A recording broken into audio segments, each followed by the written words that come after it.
দেখেছি যে সমাজতান্ত্রিক দল জাসদ, তারপরে কমিউনিস্ট পার্টি, তাদের কিন্তু অনেক বড় সংগঠন ছিল এবং বিশ্ববিদ্যালয়গুলোতে কিন্তু তারাই মোটামুটি ছাত্র মানে শিক্ষার্থী এবং শিক্ষকদের ভিতরে তারাই মোটামুটি ডমিনেট করতেন, তারাই প্রভাব এবং বিস্তার তাদের করতেন। মতামতটা খুবই প্রভাবশালী ছিল।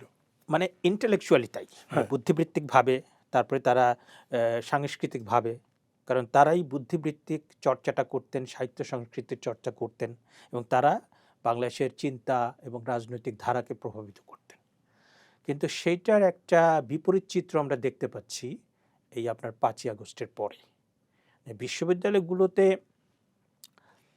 মানে উগ্রপন্থী, মানে চরম উগ্রপন্থী যারা, মানে আমি কি বলবো এটাকে, যে বিশ্ববিদ্যালয়টা আসলে 10-15 আরও 10 বছর আগে থেকেই কিংবা আরও 20 বছর আগে থেকে আস্তে আস্তে দুর্বল হতে শুরু করেছে। আমি বিশেষ করে মানে বাংলাদেশের 90 সালের পর থেকে বাংলাদেশের উচ্চশিক্ষার ক্ষেত্রে আমার কাছে যেটা মনে হয়েছে, একদিকে হচ্ছে যে আপনার তখন থেকে প্রাইভেট ইউনিভার্সিটিগুলো চালু হতে থাকে এবং মাশরুমিং অফ প্রাইভেট ইউনিভার্সিটিস।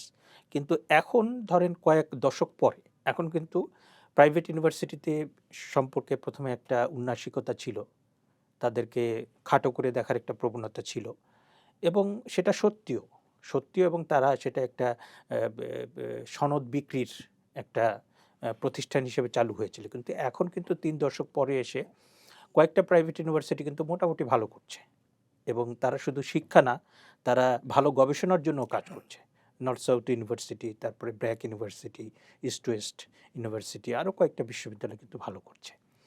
এখন এই দিকে একটা হলো, আরেকটা হচ্ছে আপনার আগে যে প্রতিষ্ঠিত 90 সাল পর্যন্ত কিংবা 90-এর মধ্যভাগ পর্যন্ত যে পাবলিক ইউনিভার্সিটি, মানে বলতে আমরা বোঝাতাম ঢাকা বিশ্ববিদ্যালয়, রাজশাহী বিশ্ববিদ্যালয়, চট্টগ্রাম বিশ্ববিদ্যালয়, জাহাঙ্গীরনগর বিশ্ববিদ্যালয়, কৃষি বিশ্ববিদ্যালয় এবং এই বিশ্ববিদ্যালয়গুলোতে মানে শিক্ষক শিক্ষার্থী তাদের পড়াশোনা গবেষণা মোটামুটি একটা মান ছিল এবং সবচেয়ে যেটা মানে অনন্য একটা বিষয় ছিল যে এই বিশ্ববিদ্যালয়গুলোতে মুক্ত চিন্তার চর্চাটা ছিল এবং সেইখানে আপনার মানে শিক্ষা, সাহিত্য, রাজনৈতিক মতবাদ, তারপরে মানে দেশ কিভাবে এগিয়ে যাবে, আন্তর্জাতিকভাবে কোনো অন্যায় যদি হয় তার প্রতিবাদ, মানে সব কিছু মিলে বিশ্ববিদ্যালয়গুলো ছিল আপনার প্রকৃত অর্থেই মানে উচ্চশিক্ষা কেন্দ্র এবং একই সঙ্গে মুক্ত চিন্তার কেন্দ্র এবং একই সঙ্গে আপনার মানে সেখানে রাজনৈতিক যদি কোনো অন্যায় হয় রাষ্ট্রীয় পর্যায়ে তার প্রতিবাদও আমরা দেখতে পেতাম।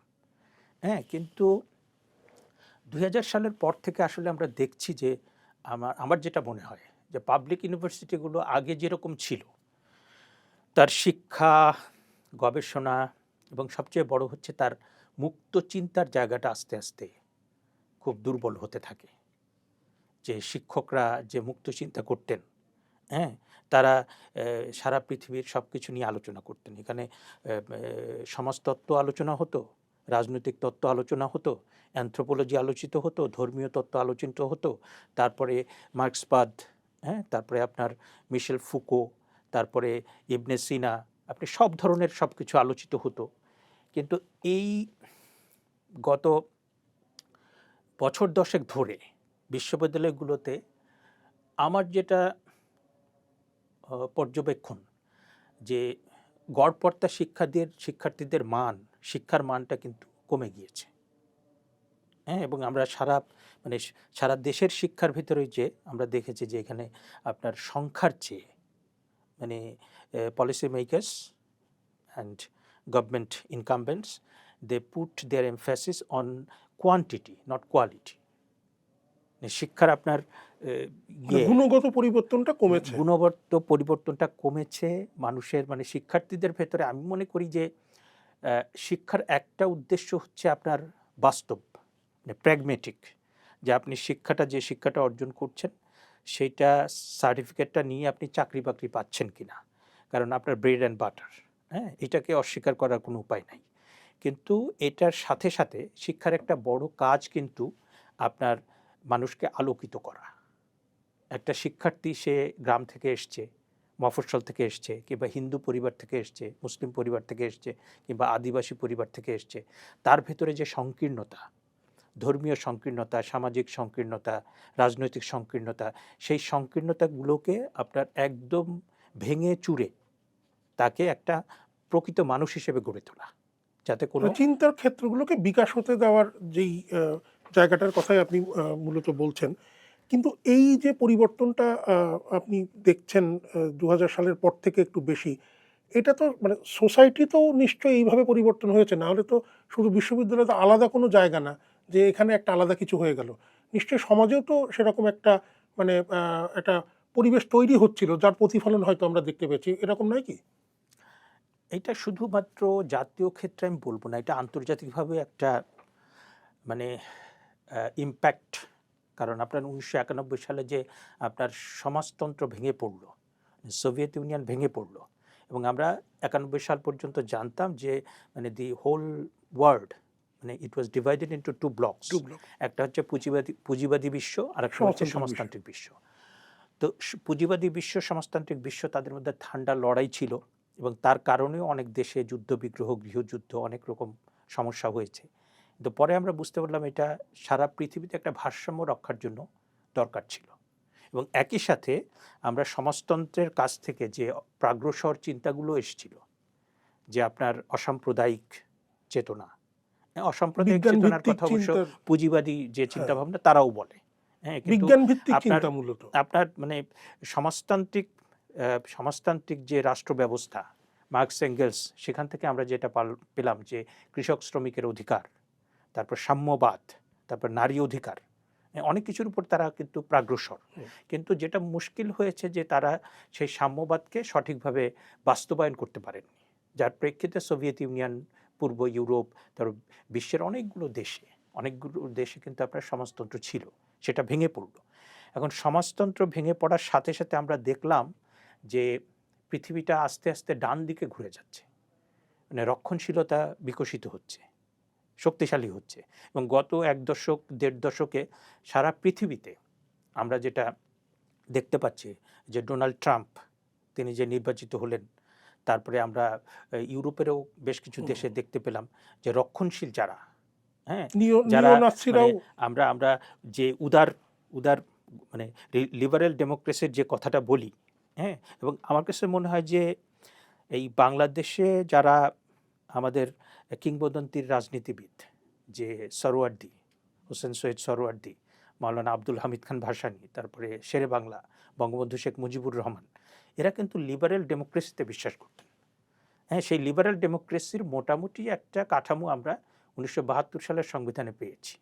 হ্যাঁ, কিন্তু সেটা মুশকিল হয়েছে যে হ্যাঁ, 1972 সালের সংবিধানের কিছু সীমাবদ্ধতা তো অবশ্যই ছিল, সেটা আপনার আস্তে আস্তে আমরা সেটা অতিক্রম করার মানে এইটা তো আপনার যারা পলিটিক্যাল মেজর প্লেয়ার, হ্যাঁ, এইটা আসলে তারা যদি না চান তাহলে পরে এটা খুব মুশকিল। যাই হোক, তো ওই যতটুকু আপনার 1972 সালের সংবিধানে ছিল সেটাও আমরা নানা কারণে সঠিকভাবে বাস্তবায়ন করতে পারিনি। এবং 1991 সালের পরে কিন্তু আরেকটা সম্ভাবনা তৈরি হয়েছিল, এবং পুরোটা 3 জোটের রূপরেখায় যেটা ছিল, পুরোটা একাদশ এবং দ্বাদশ সংশোধনের মধ্য দিয়ে আমরা রাষ্ট্রপতি শাসিত সরকার থেকে সংসদীয় পদ্ধতির সরকারে গেলাম, এবং সেটা আপনার ঐক্যমতের ভিত্তিতে হয়েছিল। এবং তারপরেও আমরা যে প্রত্যাশা ছিল সেটা পূরণ হয়নি, অনেক ক্ষেত্রেই হয়নি।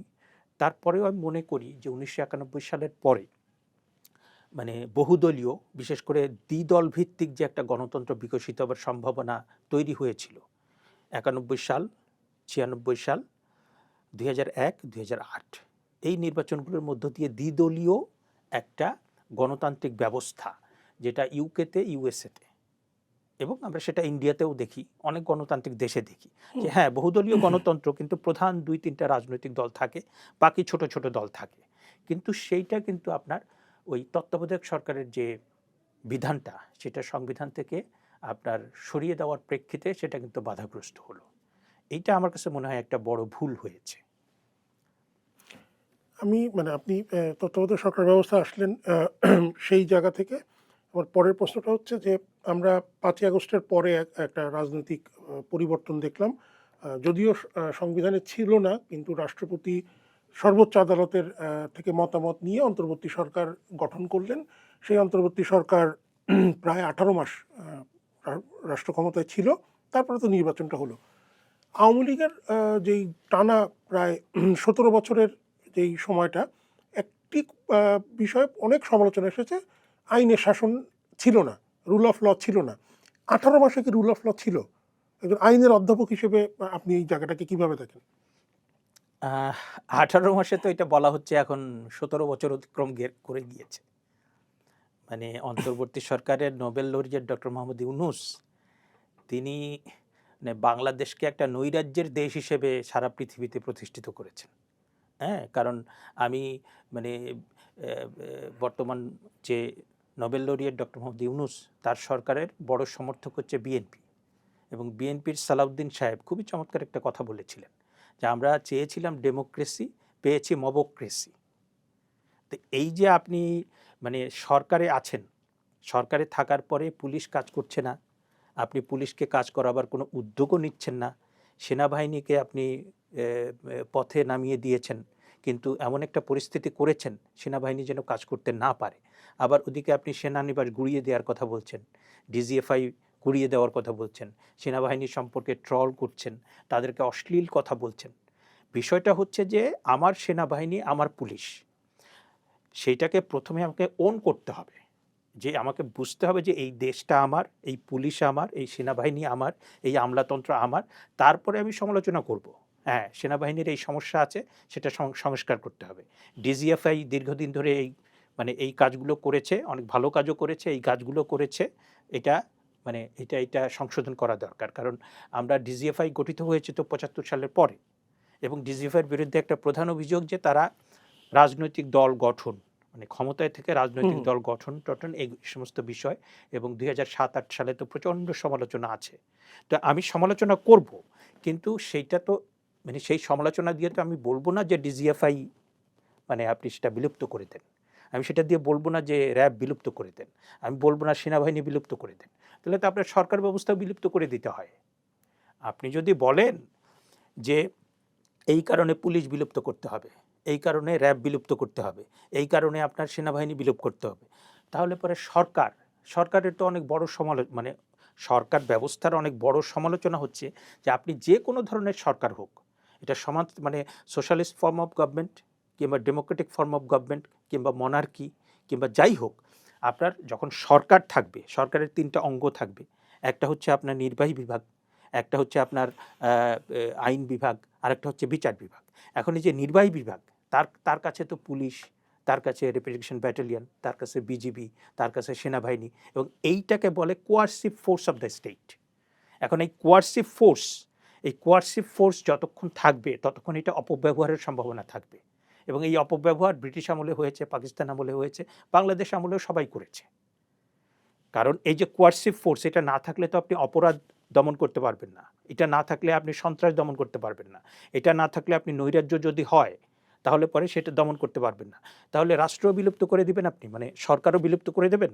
কারণ মানে সবচেয়ে বড় যে সমালোচনা, এবং এটা তো মার্ক্সবাদে আছে এবং অনেক তাত্ত্বিক সেটা বলেছেন, এই যে রাষ্ট্রের ভেতরে যে কোয়ার্সিভ ফোর্স, মানে আমরা যদি সরকারটাকে মানে আমরা মনে করি যে আমাদের সমাজের কোনো সরকার নাই, কারণ সোশ্যাল কন্ট্রাক্ট থিওরিতে তো আমরা সেটাই পাচ্ছি, যে হবস, লক, রুশো, তারপরে তারা যেটা বলেছেন যে আমরা একটা মানে আইনহীন সমাজে ছিলাম, আমরা একটা প্রকৃতির রাজ্যে ছিলাম, যেখানে সবাই মানে এবং সেখানে কোনো মানে যে যার শক্তি বেশি সে সব কিছু নিয়ে নিচ্ছে, কিংবা যে দুর্বল তার উপর নানা রকম অত্যাচার হচ্ছে, সেরকম একটা ব্যবস্থা থেকে একটা নিয়মতান্ত্রিক, একটা স্থিতিশীল, একটা ওয়ার্ডারলি সোসাইটি করার জন্য আমরা পারস্পরিক চুক্তির ভিত্তিতে, social contract between all with all, everyone with everyone, যে আমরা সমাজের সবাই একসাথে মিলে সামাজিক চুক্তিটা করলাম যে আমাদের একটা সরকার থাকবে,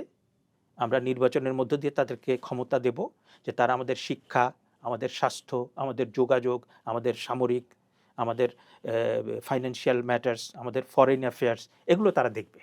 সেই জন্য আমরা তাকে ট্যাক্স দিব। এখন আমরা কি হয়েছে যে আমরা ঠিকই ট্যাক্স দিচ্ছি, কিন্তু আমার শিক্ষাও ঠিকমতো চলছে না, আমার স্বাস্থ্যও ঠিকমতো চলছে না, আমার যোগাযোগও ঠিকমতো চলছে না, আমার ফরেন রিলেশনসও ঠিকমতো চলছে না, সব জায়গায় একটা কায়েমি স্বার্থ হাজির হচ্ছে এবং দেখা যাচ্ছে যে জনগণের স্বার্থ উপেক্ষিত থাকছে, তাহলে কি সরকার আমরা বিলুপ্ত করে দেব? রাষ্ট্রের যে ৩টা অঙ্গের কথা আপনি বললেন, জি। তাদের মধ্যে চেকস অ্যান্ড ব্যালেন্স, এই বিষয়টা নিয়ে তো প্রচুর তত্ত্ব আছে। মানে অনেক বড়, বড় তাত্ত্বিকরা এগুলো নিয়ে কথা বলেছেন।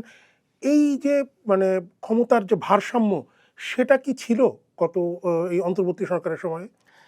আসলে মানে মানে এই প্রশ্নটা আমি এই কারণেই আপনার কাছে করছি যে আপনার একজন সহকর্মী এই সরকারের একজন বড় উপদেষ্টা এবং খুবই গুরুত্বপূর্ণ দায়িত্বে আছেন এখনো, আইন উপদেষ্টা ডক্টর আসিফ নজরুল। তিনি বিভিন্ন সময় বিভিন্ন আইনের কথা, এবং যখনই কোনো নতুন আইন বা বিশেষ অধ্যাদেশ সরকারের ক্যাবিনেটে পাস হয়েছে বা গ্রহণ হয়েছে, তখন উনি এগুলো নিয়ে নানান ধরনের ব্রিফ করতেন।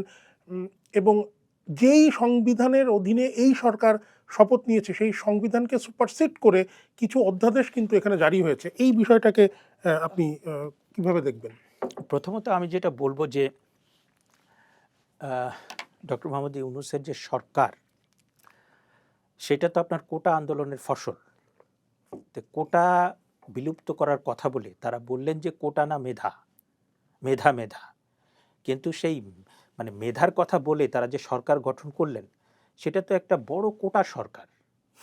কারণ আপনি এইখানে আপনার সরকারে ঢাকা বিশ্ববিদ্যালয় আইন বিভাগের 4 জন উপদেষ্টা। একজন হচ্ছেন আইন উপদেষ্টা, আরেকজন পরিবেশ উপদেষ্টা, আরেকজন হচ্ছেন ওই যে আদিলুর রহমান খান শুভ্র, উনি গৃহায়ণ উপদেষ্টা, হ্যাঁ, গৃহায়ণ উপদেষ্টা। আরেকজন ছিলেন হাসান আরিফ, উনি মৃত্যুবরণ মৃত্যুবরণ করেছেন। করেছেন, হ্যাঁ। তাহলে আপনি কোটা, তারপরে আরেকটা কথা বলা হয় যে ডক্টর মোহাম্মদ ইউনূস তিনি এনজিও, যে এনজিওদের নিয়ে কাজ করতেন, এবং এটা পপুলারলি বলে এনজিও গ্রাম সরকার, কারণ এনজিও অনেককে নিয়েছেন। আরেকটা বলে চিটংয়ের কোটা। তাহলে পরে মানে এই কোটা আর গ্রাম, হ্যাঁ, এই কোটা এবং গ্রাম এই দুটো নিয়েই কিন্তু সরকার। কোটা বিলুপ্ত করার কথা বলে সবচেয়ে বেশি কোটা আপনিই করেছেন। হ্যাঁ, তারপরে আবার বিদেশ থেকে আপনার বিদেশি নাগরিক, দ্বৈত নাগরিক, সেটা নিয়ে এসছে সরকারের মধ্যে সরকার। এটাকে তো আমি আসলে মানে in terms of constitutional validity, in terms of মানে কি বলে যে একটা সরকারের যে দায়িত্ব যে আইন শৃঙ্খলা পরিস্থিতি ঠিক রাখা, তারপরে আপনার সোশ্যাল স্ট্যাবিলিটি ঠিক রাখা, তারপরে আপনি অর্থনীতিকে ঠিক রাখা, হ্যাঁ, সমাজের ভিতরে একটা শান্তি শৃঙ্খলা ঠিক রাখা। আমি যদি ৫, ৬, ৭, ৮টা মানদণ্ড ঠিক করি যে একটা সরকারকে আমি ভালো বলবো, এই মানদণ্ডে সে যদি ভালো করে, আমি কি তাকে ৫ নম্বর দিতে পারবো? এবং এই ১৮ মাসে আমরা যে মানে আমি তো নিজে ৩ মাস জেল খেটে এসেছি। আমি ওই জায়গাটায় আসছিলাম যে আমি আপনি একজনের কথা, ৪ জন উপদেষ্টার কথা হ্যাঁ, বলতে, যে এটা আপনাকে পরিবেশ বুঝতে হবে উপদেষ্টা। যে আমি আমি আমি আরও আমার কাছে তথ্য আছে যে এই সরকার প্রত্যেকটা জায়গাতে কিভাবে কোটা করেছে। কোনো রাজনৈতিক সরকার এইভাবে কোটা করেনি। এইভাবে কোটা করেনি, কায়েমি স্বার্থ করেনি, এবং এইভাবে মানে বাংলাদেশের স্বাধীনতা সার্বভৌমত্ব মুক্তিযুদ্ধ বিরোধীদের হাতে তুলে দিয়েছে। এবং পুরো বাংলাদেশকে তারা মানে নন ডিসক্লোজার চুক্তি করে কি করেছে উই ডোন্ট নো। হ্যাঁ, এবং এই সরকারের আপনার মানে এই সরকারের প্রত্যেকেরই, এই সরকারের বিশেষ করে ডক্টর মোহাম্মদ ইউনূস, এটা কিন্তু রাষ্ট্রদ্রোহের জন্য বিচার হবে। এটা আজকে না হোক, ২ বছর পরে হোক, ৫ বছর পরে হোক, ১০ বছর পরে হোক, প্রত্যেকটা জায়গাতে তারা সংবিধান লঙ্ঘন করেছে। এবং তারা তো তাদের যে মোটিভ, সেই মোটিভটা হচ্ছে সংবিধানকে কবর দিয়ে দেওয়া। তারা সরকারের পক্ষ থেকে সরাসরি বলেনি, কিন্তু তাদের যে ছাত্র প্রতিনিধি এনসিপি, তারা কিন্তু ওইটা নিয়ে কিন্তু করেছে যে ফ্যাসিস্ট সংবিধান, হ্যাঁ, এটাকে সেকেন্ড কবর রিপাবলিক। দিতে হবে। হ্যাঁ, এবং সেকেন্ড তারা প্রথমে রিপাবলিক এসে করতে হবে। বলেছিল যে ফ্যাসিস্ট সরকার যত আইন করেছে সব আইন বিলুপ্ত করবে। অথচ ওই আইনে ২০০৯ সালের সন্ত্রাস বিরোধী আইনে আমাকে এবং আমি সহ আরও ১৬ জনকে গ্রেপ্তার করে, এটা মানে ধরেন যে আমি কোনো একটা অভিযোগ আসলো, আমি দুর্নীতি করেছি কিংবা আমি একটা অপরাধের সাথে জড়িত, তখন আমাকে গ্রেপ্তার করতে পারেন। কিন্তু যেটা হয়েছে যে রিপোর্টার্স ইউনিটি, সেখানে একটা আলোচনা সভা। আমি আমি এই জায়গাটায় না একটু মানে আলাদা করেই আসলে আসতে চাচ্ছি। কারণ ঠিক গতকালকেই আপনার বিভাগেরই সাবেক শিক্ষার্থী, আমাদের পরিবেশ উপদেষ্টা ডক্টর রিজওয়ানা হাসান বলেছেন যে অন্তর্বর্তী সরকারের শাসন আমলে এই ১৮ মাসে মত প্রকাশের স্বাধীনতার জন্য কোনো সাংবাদিক বা কেউ জেলে যায়নি, যেটা আওয়ামী লীগ আমলে অনেকে গেছে। আপনি যেই ঘটনাটার কথা বলছিলেন, ঢাকা রিপোর্টার্স ইউনিটির একটি আলোচনা সভা হওয়ার কথা ছিল, সেখান থেকে অনেকেই গ্রেপ্তার হয়েছেন এবং আপনি সম্ভবত গত নভেম্বরে আপনি জামিন পেয়েছেন। এখনো ওই মামলা আপনাদের উপরে আছে। মত প্রকাশের স্বাধীনতা জন্য উনি যে দাবি করলেন যে কেউ জেলে যায়নি, তার কথাটা একরকম অসত্যই। কারণ তার উদাহরণ তো আমার সামনে আছে। আপনি বসে আছেন। এই আপনি বলছিলেন একটু এটা না, যদি আমার কাছে মনে হয় যে এই উপদেষ্টারা কি ওই তাদের শীতাতপ নিয়ন্ত্রিত বাড়িতে থাকেন, ওখান থেকে খুব লাক্সারি গাড়িতে আপনার তার অফিস কক্ষে যান, সেখানেও শীতাতপ নিয়ন্ত্রিত, এরকম একটা বিচ্ছিন্ন এলিট এলিট বিচ্ছিন্ন এবং একটা ইলেকশনের মধ্যে থেকে তারা রাষ্ট্র পরিচালনা করছেন। সেই জন্য তো সরকার এবং রাষ্ট্রের এই অবস্থা। আপনি আমার কাছে উত্তর নেওয়ার তো দরকার নেই। আপনি আইন ও সালিশ কেন্দ্র তারা যে 1 বছরের রিপোর্ট দিয়েছে, অ্যামনেস্টি ইন্টারন্যাশনাল যে রিপোর্ট দিয়েছে, তারপরে হিউম্যান রাইটস ওয়াচ যে রিপোর্ট দিয়েছে, তারপর সাংবাদিকদের বৈশ্বিক সংগঠন, এরকম অনেকগুলো রিপোর্ট, হ্যাঁ। এবং এদের এই সমস্ত হিউম্যান রাইটস অর্গানাইজেশনের সাথে মানে রিজওয়ানা হাসান উপদেষ্টা, মাননীয় পরিবেশ উপদেষ্টা, ওনারা কিন্তু জাতিসংঘ এবং এই ধরনের গ্লোবাল অর্গানাইজেশনের সাথে দীর্ঘদিন ধরে কাজ করছেন। এবং গত সরকারের সময় তারা কিন্তু অনেক মানবাধিকার লঙ্ঘনের বিষয় কিন্তু তারা উত্থাপন করেছেন, হ্যাঁ। এবং এরাই এদের এদের এদের মাধ্যমে কাজ করে, এদের মাধ্যমে এরাই সেগুলো রিপোর্ট করেছে। এখন সেগুলো তারা প্রত্যাখ্যান করছেন। তো এই দ্বিচারিতা কেন? হ্যাঁ, এবং তারা অনেক কিছু করেছেন গোপনে, সেটা আমরা নানা মাধ্যমে এসেছি। এবং সেই জন্য বলছি যে উনি রাষ্ট্রদ্রোহের তো কারণে রাজনৈতিক প্রতিনিধি নিয়ে আমেরিকায় গেছিলেন। এনসিপির ২-৩ জন নেতাকে নিয়ে উনি তো গেছিলেন। ওরাও তো মানে বলা হয় যে এই জুলাই এইটাও তো একটা, এইটাও দেখেন যে এইটার একটা ইম্প্যাক্ট খুব খারাপ হবে। যে আপনি যে ছেলে মেয়েরা আপনার গণ অভ্যুত্থানের নেতৃত্ব দিল, আপনার তো উচিত ছিল যে তারা পড়াশোনায় যেন ফিরে যায়। পড়াশোনায় তারা যদি ফিরে যেত এবং তারা পড়াশোনা করে যোগ্যতা অর্জন করে তারাই আমাদের নেতা হতো পরবর্তীতে। কিন্তু তাদেরকে আপনি দল করালেন এবং শুধু ছাত্রদের দল হয়, তিনি ছাত্রদের শুধু দল দল করতে বললেন, তাহলে শিক্ষকদের কি হবে? তাহলে ব্যবসায়ীদের কি হবে? তাহলে রাজনীতিবিদদের কি হবে? তাহলে সামরিক কর্মকর্তাদের কি হবে? তাহলে পুলিশের কি হবে? তাহলে কৃষকের কি হবে? তাহলে শ্রমিকের কি হবে? এবং এই ছাত্রদের দিয়ে তিনি যে সমস্ত অপকর্ম করিয়েছেন এবং যে ধরনের তস্কর, এবং তারা যেরকম আপনার চিন্তা করতে পারেন, একজন ছাত্র বলছে যে ভারতের 7 সিস্টার্সে আক্রমণ করব। মানে আপনি দেখেন যে পৃথিবীতে আমরা যে আন্তর্জাতিক রাজনীতি দেখি, যে মার্কিন যুক্তরাষ্ট্র তারা আপনার ভেনেজুয়েলাতে তারা কিন্তু ওখানকার রাষ্ট্রপতিকে তারা ধরে নিয়ে গেল। এটা কিন্তু clear violation of international law. এটা কিন্তু মানবাধিকারের লঙ্ঘন। যেহেতু তাদের শক্তি আছে, সেহেতু তারা ইচ্ছামতো নানা কিছু বলে তারা নিয়ে গেল। এটা খুবই খারাপ একটা দৃষ্টান্ত। তাহলে পরে আপনি এই যে আপনার ছাত্রনেতা বলল এবং সেটাকে ডক্টর মোহাম্মদ ইউনূস এন্ডোর্স করলেন যে 7 সিস্টার্সে আক্রমণ করবেন, তাহলে পরে এইটা তো মানে মানে জাস্টিফিয়েবলি ইন্ডিয়া কিন্তু আপনার এই বাংলাদেশের উপরে আপনার মানে তারা ব্যবস্থা নিতে পারে হ্যাঁ, মানে একটা একদম ওয়ার ইন্টারন্যাশনাল ল অনুযায়ী। কারণ হ্যাঁ, আপনি যখন একদম আমার যে আপনার টেরিটোরিয়াল ইন্টিগ্রিটি সেটা নিয়ে কথা বলছেন, হ্যাঁ, এবং তা আপনি আপনি আপনি আপনি আপনি মানে কিংস পার্টি, অন্য কেউ হলে আমি বলতাম না। মানে এই ধরনের কথা যদি কোনো রাজনৈতিক দলের কেউ বলে, তাকে সাথে সাথে গ্রেপ্তার করতে হবে। কারণ ইন্ডিয়ার কেউ যদি বাংলাদেশের ইন্টিগ্রিটি নিয়ে কথা বলে, সেটাও কিন্তু আমরা ব্যবস্থা নিতে পারি, যে কোনো দেশ পারে। এটা কিন্তু ক্লিয়ার ভায়োলেশন ইন্টারন্যাশনাল ল। তো এই ধরনের কিছু কি বলবো যে আহ, এদের মানে পড়াশোনাটাও খুব আমার সুপারফিশিয়াল মনে হয়েছে। ডক্টর মোহাম্মদ ইউনূস যাদেরকে দিয়ে রাজনীতি করাতে চেয়েছেন, তাদের যে আপনার কিছু রাজনীতি করতে হলে কিছু বেসিক জিনিস তো পড়তে হবে না, পলিটিক্যাল সায়েন্স, তারপরে সোশিওলজি, ইকোনমিক্স, হিস্ট্রি, হ্যাঁ, এগুলো মানে অন্য ডিসিপ্লিন নাই করলাম, বেসিক জিনিসটা তো বেসিকটা জানতে হবে, তাই না? তো এদেরকে কি বলবো যে সন্ত্রাস, এটা সারা দেশে মব করেছে, সারা দেশে মব করেছে এবং শেষ পর্যন্ত তারা এতটাই সাহসী, এতটাই বিপ্লবী যে তারা ইন্ডিয়াকে আপনার 7 সিস্টার্স আক্রমণ করতে চায়। তাহলে পরে আপনি আপনার মানে এইটা মানে খুব দুঃখজনক একটা বিষয় যে আমি যদি আমার ন্যায্যতার কথা বলি, তাহলে পরে ভারত যদি আপনার কোনো আধিপত্যবাদী আচরণ করে, আমি সেটার প্রতিবাদ করব। পাকিস্তান যদি কোনো আধিপত্যবাদী আচরণ করে, সেটার প্রতিবাদ করব। চীন যদি করে, মার্কিন যুক্তরাষ্ট্র যদি করে, সেটারও করব। কিন্তু আমাদের এখানে কি, আপনি শুধু ভারতের আধিপত্যবাদ যদি প্রতিবাদ করতে পারেন, আপনি মহান নেতা।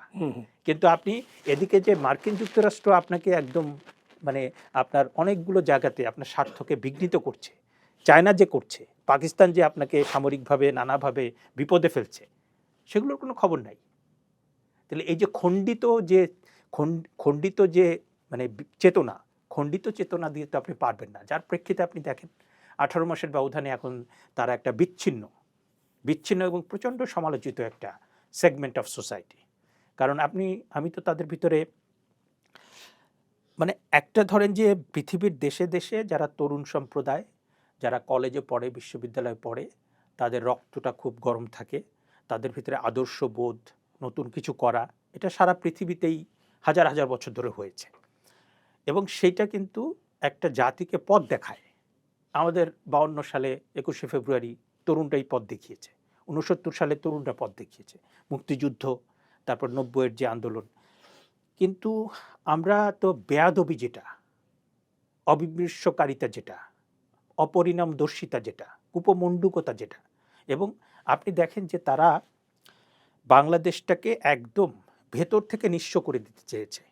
একটা হচ্ছে যে তারা 72-এর সংবিধান সেটাকে কবর দেবে, তারপরে তারা কি করবে যে আপনার জাতীয় সঙ্গীত পরিবর্তন করবে, তারপরে তারা কি করবে যে আপনার বাংলাদেশের ভেতরে যে আপনার দীর্ঘদিন ধরে যে সমস্ত মাজারে মানুষ যায়, পীর আউলিয়া, এবং এখানে কিন্তু আপনার ওই কয়েকশো বছর আগে এখানে যারা পীর আউলিয়া, তাদের মাধ্যমে কিন্তু ইসলামটা প্রসারিত হয়েছে।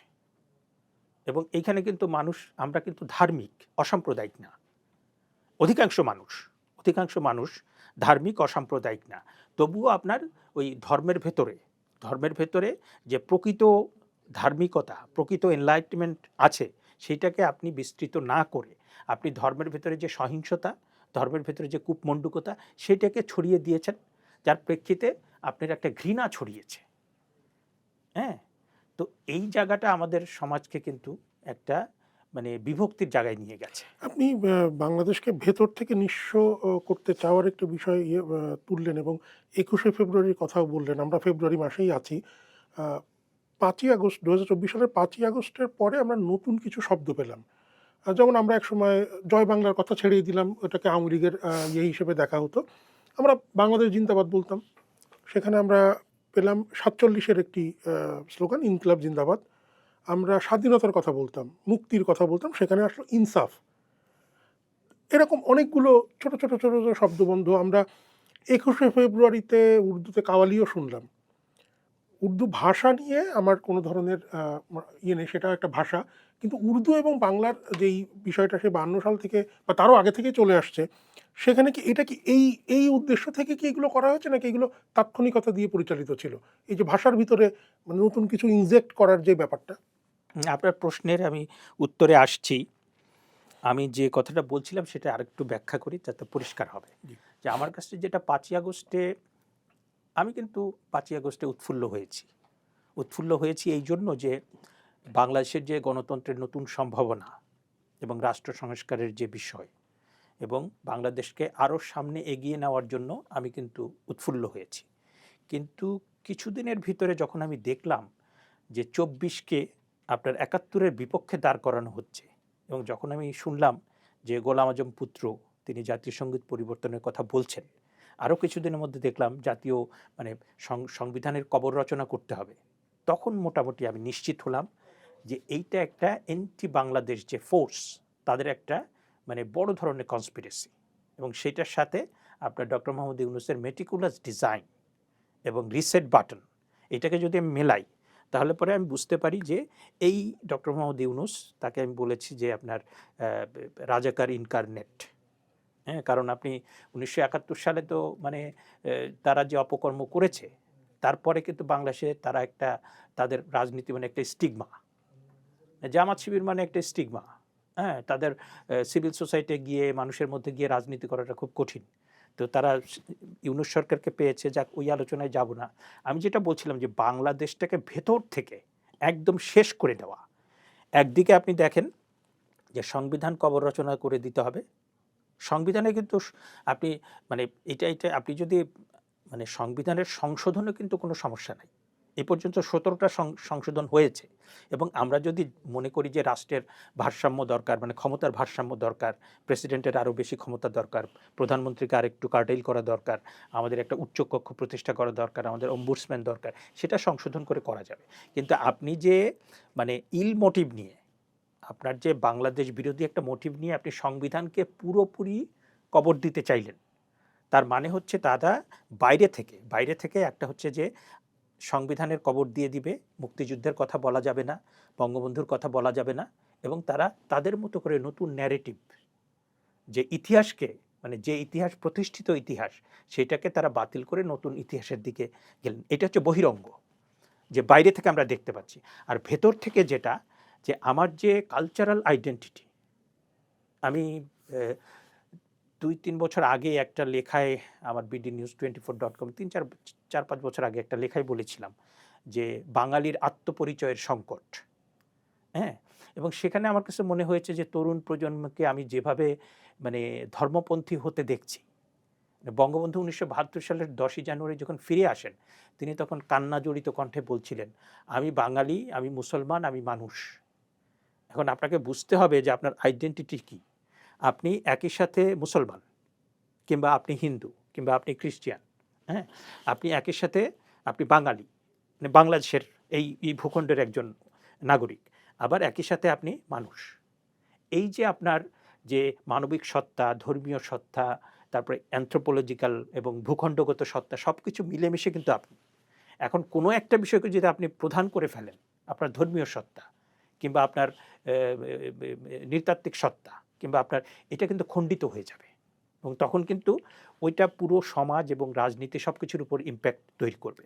এবং আপনি এই যে আমাকে যখন কালচারে হাত দিল, মানে আমার জাতীয় সঙ্গীত, এটাকে রবীন্দ্রনাথ ঠাকুর হিন্দু, উনি করেছেন এটাকে, অথচ এরা জানেও না রবীন্দ্রনাথ ঠাকুর হিন্দু ব্রাহ্ম ব্রাহ্ম ছিলেন। রবীন্দ্রনাথ ঠাকুর হিন্দু ছিলেন না, তিনি ছিলেন ব্রাহ্ম, এবং তিনি একেশ্বরবাদে বিশ্বাস করতেন। এবং তার পরিবারে কেউ বিয়ে দিত না, কারণ কি একটা মুসলমানি, এটা টার্মটা আমার মনে পড়ছে ওই না, যে পিরালি ব্রাহ্মণ, পিরালি ব্রাহ্মণ, মানে তাদের বলা হতো পিরালি ব্রাহ্মণ। কয়েক পুরুষ আগে তাদের একটা মুসলমান হয়েছিল, সেইটার কারণে অনেক অভিজাত হিন্দু তাদের বিয়ে দিত না। এরা জানেই না। এবং রবীন্দ্রনাথ ঠাকুরের পরিবার মূর্তি পূজা বিরোধী রাজা রামমোহন রায়, উনি তো মানে মনে প্রাণে ছিলেন একেশ্বরবাদী।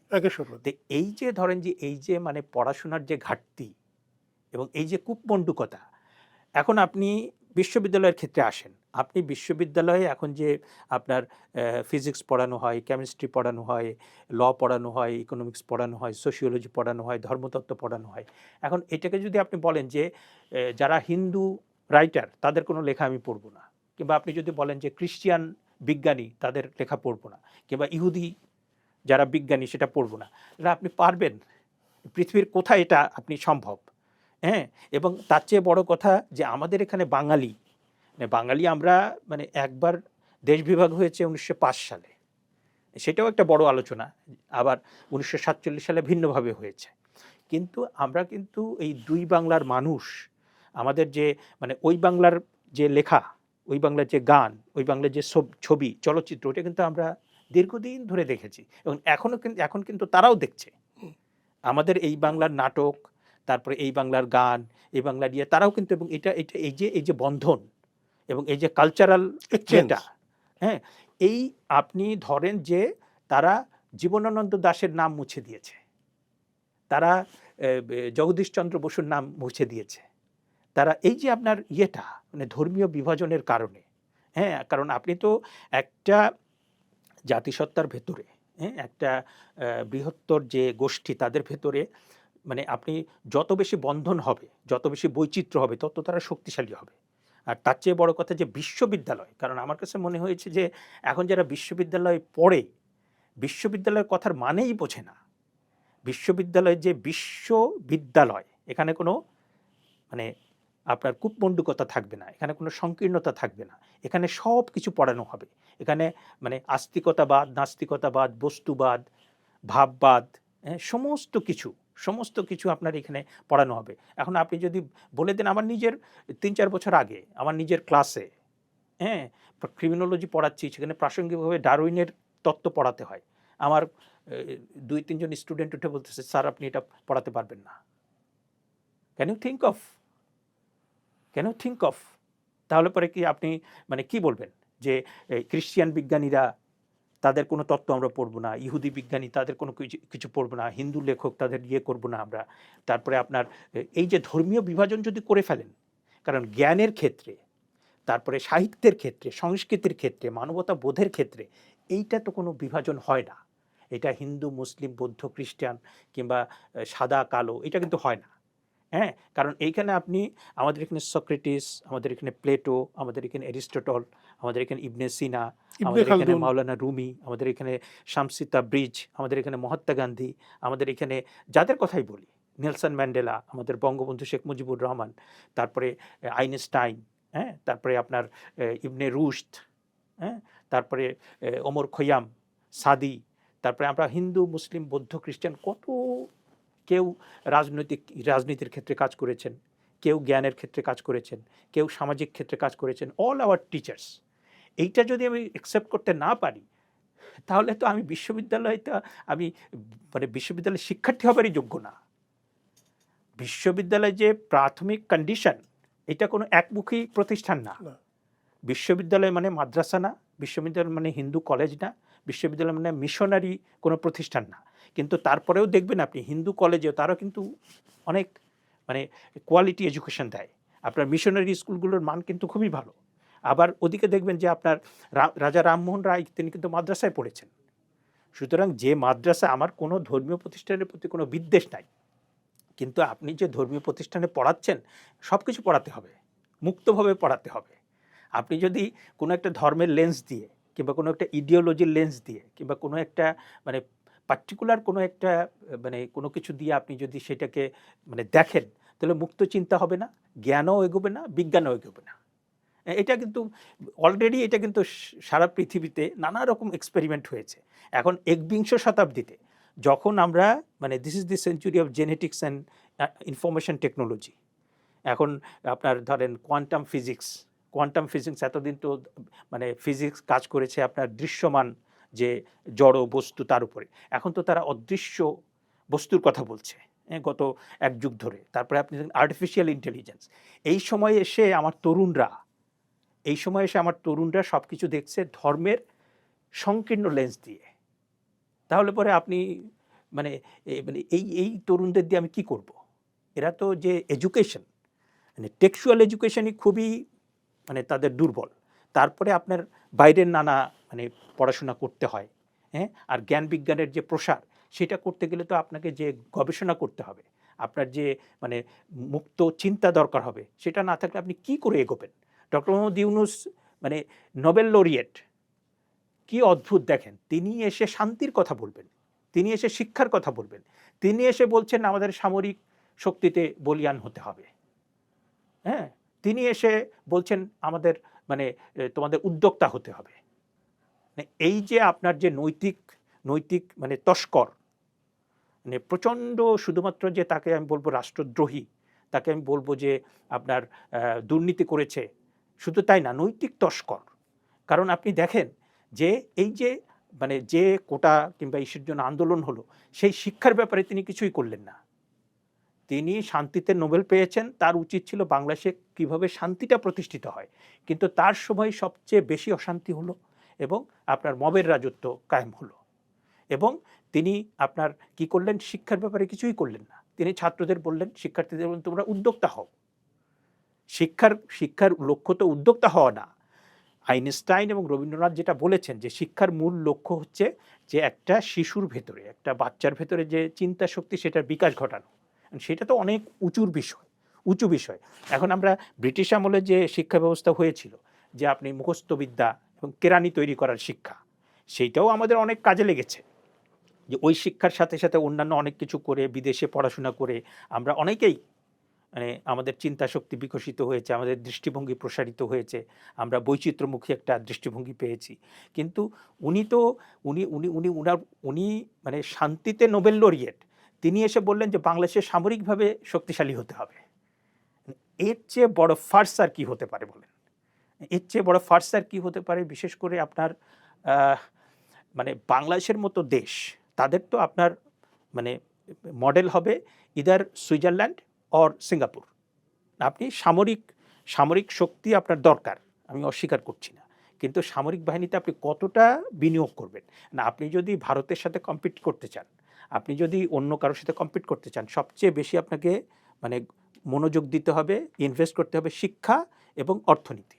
শিক্ষা, অর্থনীতি, কালচারাল বিভিন্ন হ্যাঁ, আপনি সেইটা বাদ দিয়ে আপনি আপনি ড্রোন কিভাবে বানানো হবে, তারপরে বাংলাদেশে মানে আমার কোনো সমস্যা নাই, কিন্তু আপনি সমস্যা তৈরি করছেন। আপনি একটা ভারতকে একটা শত্রু বানিয়ে ফেলছেন, ভারতকে আপনি অহেতুক একটা শত্রু বানিয়ে ফেলছেন। এবং তার চেয়ে বড় কথা, আপনি দেখেন পৃথিবীতে দেখেন যে চীন তার আশেপাশের প্রতিবেশীদের সাথে কি আচরণ করে, মার্কিন যুক্তরাষ্ট্র তার প্রতিবেশীদের সাথে কি আচরণ করে, সোভিয়েত ইউনিয়ন তার প্রতিবেশীদের সাথে কি আচরণ করে। একটা বড় প্রতিবেশী মানে তার আচরণগুলো আপনি খেয়াল করেন, হ্যাঁ, এবং আপনি ছোট প্রতিবেশী হিসেবে আপনি কি করতে পারেন কি করতে পারেন না। আর ছোট প্রতিবেশী হিসেবে আপনি যেটা করতে পারেন, আপনি শিক্ষা এবং অর্থনীতি এই দুটোকে শক্তিশালী করে আপনি ইন্ডিয়াকে ফাইট করতে পারেন। সেটা না করে শিক্ষা, অর্থনীতি, কালচার সব ধ্বংস করে আপনি কি করতে গেলেন যে সামরিক বাহিনীতে, এবং সেইটাও অস্বচ্ছ। আমি আমি একটু থামাই আপনাকে। আপনি একটা কথা বলেছেন মাঝখানে যে ২০২৪ সালের ৫ই আগস্ট যে গণ অভ্যুত্থান হলো তাতে আপনি উৎফুল্ল হয়েছিলেন। সেই উৎফুল্ল শেখ হাফিজুর রহমান কার্জন পরবর্তীতে ফ্যাসিবাদের দোসর হয়ে গেলেন। তাকে গ্রেপ্তার করা হলো এবং যতদূর আমরা জেনেছি যে আপনার ফোন নানানভাবে ফরেনসিক করা হয়েছে, চেক করা হয়েছে। ফ্যাসিবাদের দোসর হিসেবে শেখ হাফিজুর রহমান কার্জনের ফোনে কি পাওয়া গেছিল যে জন্য তাকে জেলে থাকতে হয়েছে, তাকে উচ্চ আদালত থেকে জামিন নিতে হয়েছে? আমি জানি না ফোনে ফোনে কিভাবে কি আপনারা পেয়েছেন, আপনার যে তথ্য আমি প্রথম শুনতে পাচ্ছি, আপনি যে কথাগুলো বললেন। কারণ আমি ২৮শে আগস্ট বাসা থেকে বেরিয়েছি 10টা, সোয়া 10টার দিকে, 10টার দিকে বেরিয়ে আমি রিপোর্টার্স ইউনিটিতে মিলনায়তনে গিয়েছি।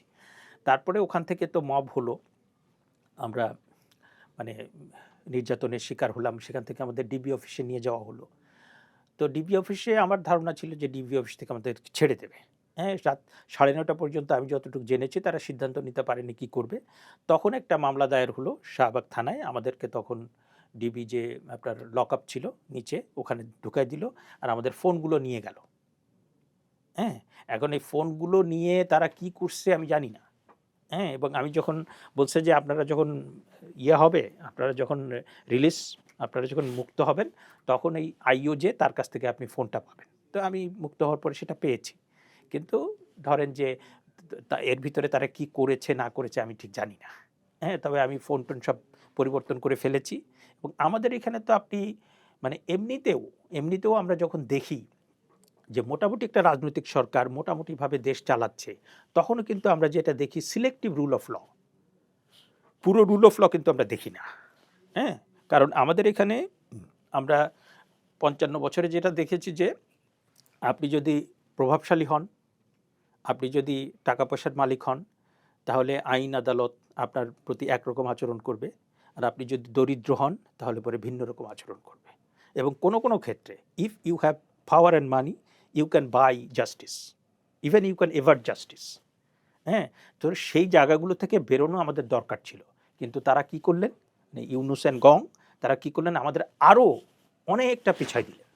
হ্যাঁ, এবং আমি এটা ধরেন সাবেক প্রধানমন্ত্রী শেখ হাসিনাকে আমি অনেক বড় সাধুবাদ দেব, অনেক বড় মানে তার প্রশংসা করব যে আমার বাংলাদেশে এত এত সমস্যা রাষ্ট্র পরিচালনা করতে গেলে আপনাকে আমলাতন্ত্র ম্যানেজ করতে হবে, আপনাকে সেনাবাহিনী ঠিক রাখতে হবে, আপনাকে পুলিশ ঠিক রাখতে হবে, ব্যবসায়ী ঠিক রাখতে হবে, মানুষের সব কিছু ঠিক রাখতে হবে, এবং বিদেশি নানা রকমের স্টেক হোল্ডার সব কিছু ঠিক রেখে উনি যে পদ্মা সেতু করেছেন, উনি যে মেট্রো রেল করেছেন, এটা মানে মিরাকেল বলতে পারেন। কারণ আমার কাছে যেটা মনে হয়েছে যে 5ই আগস্টের পরে মানে সব কিছু দেখে যে অনেক কিছুই ছিল প্রোপাগান্ডা, অনেক কিছুই ছিল আওয়ামী লীগের আমলে প্রোপাগান্ডা। তবে মানে আপনার জুলাই আগস্টের সময় যে অসংখ্য মানুষকে হত্যা করা হয়েছে, হ্যাঁ, এবং সেটা পুলিশ এবং র্যাপিড অ্যাকশন ব্যাটালিয়নের পক্ষ থেকেও প্রথমে আপনার শক্তি প্রয়োগ করা হয়েছে, এবং তারপরে মানুষ যখন ক্ষেপে গিয়ে নেমে গেছে তখন স্নাইপার রাইফেল দিয়ে আর একটা পক্ষ কি করেছে আমি জানি না, সেটা তদন্ত হওয়া উচিত, এবং কয়েকশো পুলিশ অফিসার কিভাবে মারা গেছে, এবং প্রত্যেকটা হত্যাকাণ্ডের বিচার হওয়াটা উচিত।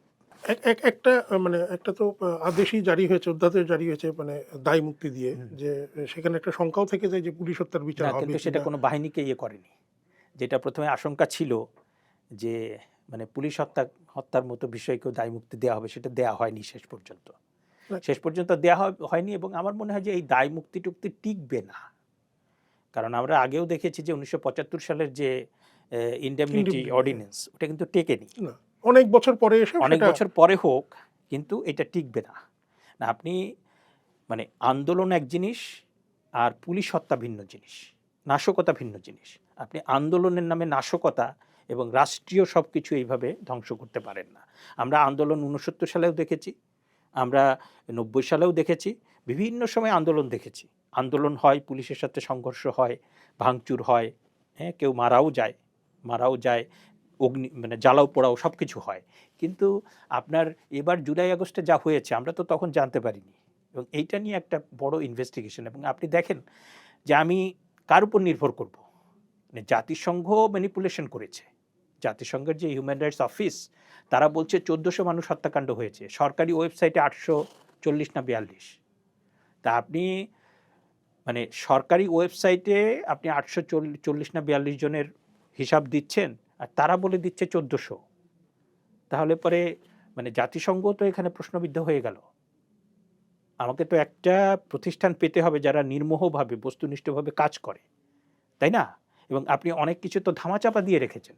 ক্ষমতায় আসার পরেই তো আপনি প্রথমে 15ই জুলাই থেকে 15ই আগস্ট আপনি এর ভিতরে যা কিছু হয়েছে সব কিছুকে দায় মুক্তি দিয়েছেন। 69 সালে কি এরকম কিছু হয়েছিল? 69 সালে তো এই দায় মুক্তি হয়নি, 90 সালে তো এই দায় মুক্তি দেওয়ার প্রয়োজন পড়ে নাই, বাংলাদেশের কোনো আন্দোলনে এই দায় মুক্তি দেওয়ার প্রয়োজন পড়ে নাই। এবং তারা এইটাকে 1971 সালে যে আপনার দায় মুক্তি দেওয়া হয়েছিল মানে মুক্তিযোদ্ধাদের, হ্যাঁ, সেইটার সাথে এটাকে নিয়ে এসছে। এবং সেটা প্রথমত হচ্ছে অনেকগুলো মিস্টেকের উপরে, অনেকগুলো ভুল অ্যানালজির উপরে। এবং আপনি 71 সালে ছিল যে মানে একটা যুদ্ধ, এবং তখন ইন্টারন্যাশনাল হিউম্যানিটেরিয়ান ল প্রযোজ্য হবে, এবং তখন আমাদের একটা জেনোসাইড হয়ে গেছে। আর এখানে আপনার একটা সরকারের বিরুদ্ধে গণ অভ্যুত্থান হচ্ছে, এবং এখানে আপনার যে ডোমেস্টিক পেনাল কোড এগুলো প্রযোজ্য। সুতরাং এই যে সরকার যে প্রত্যেকটা জায়গাতে আপনার আইন আদালত প্রত্যেকটা জায়গাতে যে সমস্ত ডেভিয়েশনগুলো হয়েছে, এইটা ঠিক করতেই তো অনেক দিন লাগবে। আমি ডেভিয়েশনের কথাতে একটা জিনিস মনে পড়লো, ঠিক আগামীকালকেই আমাদের নতুন সংসদ শপথ নেবে। জি, এই সংসদের সদস্যরা যারা এমপি হচ্ছেন তাদেরকে আরও একটা শপথ নিতে হবে, সংবিধান সংস্কার পরিষদ হিসেবে তাদেরকে শপথ নিতে হবে। রাজনীতিবিজ্ঞান এবং সংবিধান সম্পর্কে ন্যূনতম যার জ্ঞান আছেন তারা জানেন যে সংবিধান সংশোধন করে জাতীয় সংসদের সদস্যরা। এই এখতিয়ারটা আইনসভার আছে, এটা রক্ষণাবেক্ষণের দায়িত্ব বিচার বিভাগের, সর্বোচ্চ আদালতের। একজন সংসদ সদস্য, নির্বাচিত সংসদ সদস্যকে আমি কি তাহলে মানে অবিশ্বাস করছি যে তিনি তার সংবিধান সংশোধনের কাজটি ঠিকমতো করবেন না, কিংবা আমি যেভাবে চাচ্ছি সেভাবে হবে না, এর জন্য তাকে কি আরেকটা শপথ নেওয়ানো হচ্ছে? এটা আপনি কিভাবে দেখবেন? আমি প্রথমত বলবো যে আপনার একসাথে দুটো হয়েছে, তো একটা হচ্ছে রেফারেন্ডাম আর একটা হচ্ছে জাতীয় সংসদের ভোট। তো ভোটটা আল্লাহর রহমতে ভালোই মতো হয়েছে মোটামুটি। যেটা প্রথমে মূল্যায়নে বললাম, গিভেন দি সিচুয়েশন, তাতে করে মোটামুটি আমি সন্তোষজনক বলবো। এবং আমি আল্লাহ পাকের শুকরিয়াও আদায় করব যে বাংলাদেশের মানুষ, হ্যাঁ, আল্লাহ পাক বাংলাদেশটাকে রক্ষা করে দিয়েছে, এবং এইটার ভেতরে যে সংসদ নির্বাচন এটা মোটামুটি এটা বৈধ, আর রেফারেন্ডামটা পুরাটা অবৈধ এবং আনকনস্টিটিউশনাল। প্রথমত হচ্ছে যে আপনাকে রেফারেন্ডামের কোনো বিধান কিন্তু সংবিধানে নাই, হ্যাঁ। তারপরে আপনার রেফারেন্ডাম যে অধ্যাদেশ জারি করে, রেফারেন্ডামের জন্য একটা অধ্যাদেশ জারি করা হয়েছে, ওই অধ্যাদেশটা কিন্তু এই সংসদে পাশ হতে হবে, হ্যাঁ। এবং আপনার আমাদের ধুরন্ধর আলী রিয়াজ সাহেব, হ্যাঁ, কারণ এই জন্য বলছি যে ওনার প্রতি তো আমাদের সম্মান টম্মান ছিল, তো উনি যে প্রতারণা করেছেন, হ্যাঁ, এবং উনি যে মুক্তিযুদ্ধ বিরোধী শক্তির কাছ থেকে জানি না মানে কিভাবে তিনি নানা রকম ভাবে প্রভাবিত হয়ে কিংবা লাভবান হয়ে এই সমস্ত কাজগুলো করেছেন। হ্যাঁ, জুলাই সনদে দেখেন যে যেদিন স্বাক্ষর হলো যে বিএনপি তো ওইটা স্বাক্ষর করতে চায়নি, কারণ তাদের তো মেজর অনেক জায়গায় নোট অফ ডিসেন্ট আছে। এবং যখন আপনার আদেশটা জারি হলো, মানে জুলাই সনদ বাস্তবায়ন আদেশ, এবং এই আদেশ জারি করারও কিন্তু রাষ্ট্রপতির কোনো ক্ষমতা নাই, উনি অধ্যাদেশ জারি করতে পারে, আদেশ না।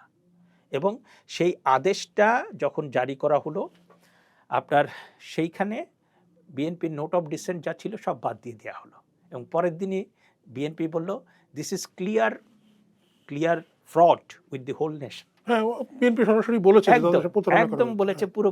এবং বিএনপির তো এখন কোনো উপায়ও নাই, কারণ একটা নির্বাচন করে একটা সরকার, মানে তারা বুঝতে পারছে যে তাদের জনসমর্থন, হ্যাঁ, এবং আমরা দেখেছি যে 1991 সালে জনগণের যে সামষ্টিক প্রজ্ঞা, আমাদের মানে রাজনৈতিক দল কিংবা ব্যক্তি প্রজ্ঞা, এগুলোর যে সামষ্টিক প্রজ্ঞা অনেক অনেক অনেক অনেক উঁচু মানের।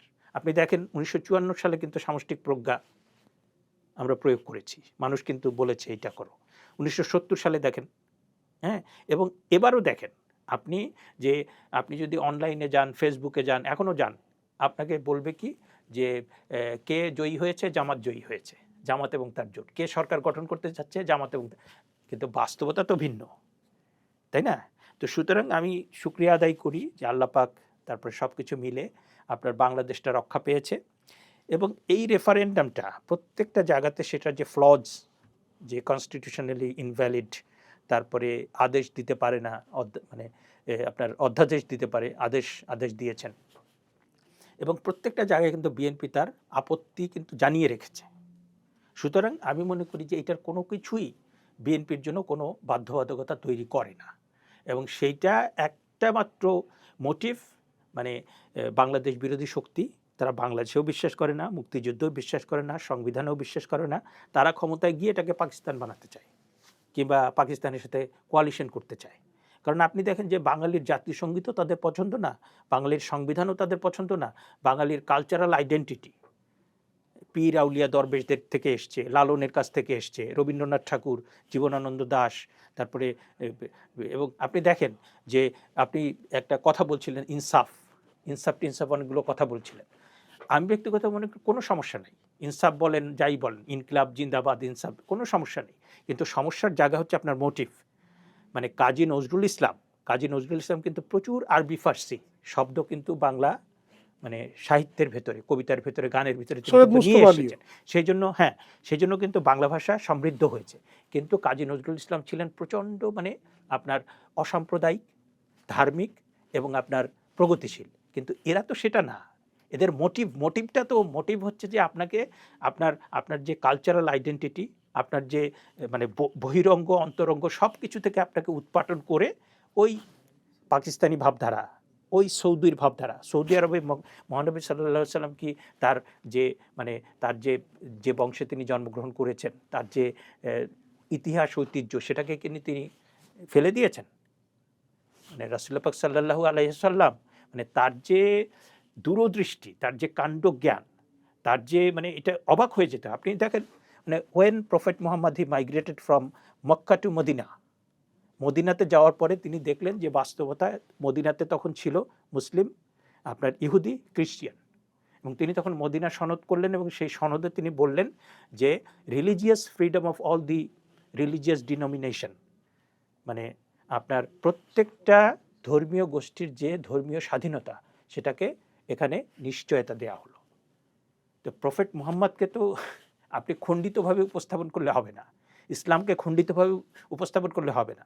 ইসলাম এতটা শক্তিশালী, এতটা আলোকিত, এতটা গভীর যে আপনি দেখেন যে এটা মানে রাসূলুল্লাহ পাক সাল্লাল্লাহু আলাইহি সাল্লাম, তারপরে যে খোলাফায়ে রাশিদিন, হ্যাঁ, তাদের সময়ের পরে অতি অল্প সময়ের ভিতরে এটা সারা পৃথিবীতে বিস্তৃত হয়েছে। এবং আপনি দেখেন যে বাংলাদেশে মুক্তিযুদ্ধ বিরোধী যেটা করছে সেটা খুব ভুল অ্যাপ্রোচ না। আমি এখানে বলবো যে ইন্দোনেশিয়া এবং ইজিপ্ট, আপনি ইন্দোনেশিয়াতে গিয়ে আমি তাদের যে নোট সেটা দেখলাম যে একদিকে মূর্তি, আরেকদিকে, তো এই যে ইন্দোনেশিয়ার মতো, ইন্দোনেশিয়া তো মুসলিম মানে সবচেয়ে বেশি সংখ্যাগরিষ্ঠ দেশ, সংখ্যাগরিষ্ঠ। তারা বলছে যে এই যে মূর্তিটা আমার নোটের ভিতরে, নট দ্যাট যে এটাকে মানে আমি আমার ধর্মকে নেগলেক্ট করছি, rather we are respecting hour culture. 3000-4000 বছর ধরে তাদের ওইখানে হিন্দুইজম ছিল। তারপরে আপনি বালিতে যদি যান সেখানে দেখবেন কত সুন্দর মন্দির। আবার ইজিপ্টে আমি গিয়েছি, ইজিপ্টে আপনার ইসলামটা প্রসারিত হয়েছে আমাদের সাহাবি ইবনুল আস, হ্যাঁ, রসুল্লাহ সাল্লাহ সাল্লামের আপনার জামাতা, তার মাধ্যমে ইজিপ্টে ইসলামটা ছড়িয়েছে। এবং এখনও আমি ইজিপ্টে যখন আমি 4-5 বছর আগে যাই, তখন আমি দেখলাম যে ওখানে আপনার মানে সংখ্যাগরিষ্ঠ মুসলমান, কিছু ইহুদি, কিছু খ্রিস্টিয়ান, এবং তাদের নোটের ভিতরে, তাদের যে নোট সেখানে কিন্তু তারা ফারাও, পিরামিড এটা কিন্তু ফেলে দেয়নি। এখন আপনি মানে ইসলাম বিভিন্ন জায়গায় গিয়েছে, ইজিপ্টে গিয়েছে, টার্কিতে গিয়েছে, ইরানে গিয়েছে, স্পেনে গিয়েছে, হিন্দুস্তানে এসছে। প্রত্যেকটা জায়গাতে যাওয়ার পরে তার যে কালচার, তার যে এডুকেশন, সব কিছুর সাথে সে মিলেমিশে গিয়েছে। এবং সেই জন্য আপনি দেখবেন পৃথিবীতে সবচেয়ে বেশি বিকশিত হয়েছে, প্রসারিত হয়েছে দুটো ধর্ম, একটা হচ্ছে খ্রিস্টান আর একটা হচ্ছে ইসলাম। ইসলামের যে আপনার শক্তির জায়গাটা, সেই শক্তির জায়গাটা তারা রুদ্ধ করে ফেলছে। এবং তার সবচেয়ে বড় উদাহরণ হচ্ছে ইজিপ্ট আপনার এবং ইন্দোনেশিয়া। হ্যাঁ, তারা কিন্তু তাদের ধর্ম কালচার দুটোকে কিন্তু এরা ধর্মের নামে আমার কালচারকে, আমার আইডেন্টিটিকে মানে উপড়ে ফেলছে, এবং এরা ধর্মের নাম দিয়ে আমার পুরো রাষ্ট্রকে বাতিল করে দিচ্ছে।